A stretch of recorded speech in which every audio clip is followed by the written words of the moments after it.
The next morning we got up, and I knew it was time to sing again. We needed money, so I drove into the downtown of Bowling Green to look for bars. I found a nice looking place called the Three Brothers Lounge. The place seemed pleasant enough, nice bartender, plants hanging, and the owner was friendly.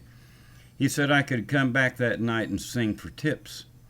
I said I'd be back at 7:30. He said fine. We went back to the campground and rested up for that night. We knew if I could get enough gas money, we could go on into Nashville, Tennessee.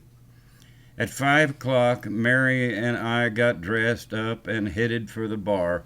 We got there and walked in. The football game was on, and I asked the bar owner where I should stand, and he laughed and said, "Why, boy, right in front of that 7-foot TV screen." I told Mary to take photos while I sang, and when I took the first break, to pass the hat immediately through the room. When I got up to sing, some redneck hollered for me to shut up. Another redneck broke a beer bottle and tried to stab the guy who hollered. I had sung 3 or 4 songs, about 20 minutes, and said, "Ladies and gentlemen, I'll be right back. Please put a tip in the hat for gas money so Gypsy Lady and I can get to Nashville." She took the hat around quickly. I told her to carry her Nikon with her, and I packed the guitar in the case. She came back in about 5 minutes and handed me that hat. I just put it on my head and grabbed her by the hand and stepped out into the alley and ran. We made it to the truck and headed south as fast as Granny Goose would go. We didn't stop until we reached the Tennessee line. That's where we counted the tips. $32.43, just enough to get into Nashville. It was fun. I loved the adventure and the risk, and most of all, music and freedom. I just never saw the danger involved. To me, this was necessary to keep singing. I suppose there's always been an angel on my shoulder. We could have been killed at any time. I just knew I had to give the gift, or I would lose it. We pulled into Nashville and called a man we had never met. We had gotten the name in a town called Eagles Nest, New Mexico, John Hartman. He worked for a publishing company on Music Row. We told him about the road and meeting his childhood friends in New Mexico, and he gave us the address of his apartment and told us to meet him there at 6 that evening. We were excited and thought that the music karma God had directed us here penny by blessed penny. God, to be young and full of dreams is great. We spent the day driving around Nashville. Music Row is where the recording companies were. There was a vacant lot across from Warner Brothers, and we sat with my guitar on the lot, and I sang. As I sang, I looked at the building with windows that would not open. The people who made dreams come true were in that building, and no one could hear me. Dream stealers. I didn't know that God was keeping me safe by keeping me away from ears that steal the very soul of a dreamer.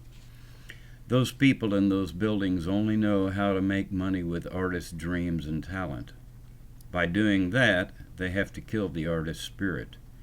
God did not want my spirit to be taken. He wanted me to remain free on this earth to provide dreams for people who have none. They told me in my teens I didn't have enough experience. In my 20s, they said my voice wasn't rough enough. In my 30s, they couldn't control me. In my 40s, I was too old. In my 50s, they can kiss my ass. I won't sell my soul to the devil. If you lie to me, I'll catch you in your own lies. John Hartman did not lie. He told me he couldn't help me in Nashville, but he had a friend named Buster Dawson in Austin, Texas. He would call and tell him about me, and we could stop and see him on our way back to California. Mr. Doss was a promoter and manager. He was handling a band from Austin by the name of Cooter Brown. They were a great instrumental band that had one song to hit the bottom of the charts. They were great, but never got beyond that point. The great ones never go on. They break up. That's the great part of being a single act. My band has been together since I was born. Mountain John, retired gigolo with a great voice. Look out, Austin. Here I come. Austin, Texas, home of the original outlaw musicians. Started by Jerry Jeff Walker. Jerry Jeff Walker wrote Mr. Bojangles and a bunch more hit songs like Pissin' in the Wind and Up Against the Wall, You Redneck Mothers. He might not have written the last two, but he recorded them, and my generation in the early 70s were avid Jerry Jeff Walker fans. It didn't take long until Willie Nelson and Waylon Jennings left Nashville and moved to Austin also. Needless to say, this changed country music forever.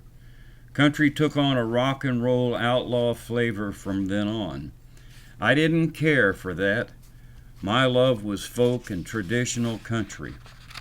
Folk was a dying music form, and traditional country was something that hippies and Woodstock people laughed at. I was stuck somewhere to the left of center. My songs and poems told stories. Mary and I spent the night at John Hartman's apartment, and he cooked us dinner. It was good to get indoors for a night. We'd been on the road from Cumberland for some time, a couple of weeks, I guess, maybe just a week, I don't remember. It was warmer in Tennessee, so we enjoyed the sunshine. We left Nashville the following day and headed west on Interstate 40 for Memphis. I knew a guy in Memphis who owned a club, and if he remembered me, we could sing for tips there. Memphis was terrible. The guy remembered me and had a bar that opened at midnight and closed at 6 in the morning. We almost got killed there halfway through the show. We got out about 5:30 a.m. and escaped to Arkansas. I was sick, and by the time we got to Little Rock, I felt like I had pneumonia. We headed north to my mother's house to find a doctor. Thank God for mothers. No matter what you do or how far you run, it seems, if you're lucky enough to have a mother, they always love you. Mother welcomed Mary and me with open arms, and she and Ola, my stepdad, enjoyed the stories, and they got me to a doctor, and he got me well. We were broke. Gypsy Lady had a check coming from the sale of her cabin in Idlewild, California, and it looked like we could leave soon. The check came, we cashed it and loaded up. We went north from Cape Girardeau, Missouri to St. Louis. We turned west to Joplin, Missouri and picked up the Will Rogers Turnpike through Oklahoma and then south to Texas. As we headed south through Texas, we were listening to Jerry Jeff Walker on the old tape deck. He was singing about Texas. A big harvest moon was rising on our left, and the sun was setting on our right. The sun was a huge red ball, and so was the moon.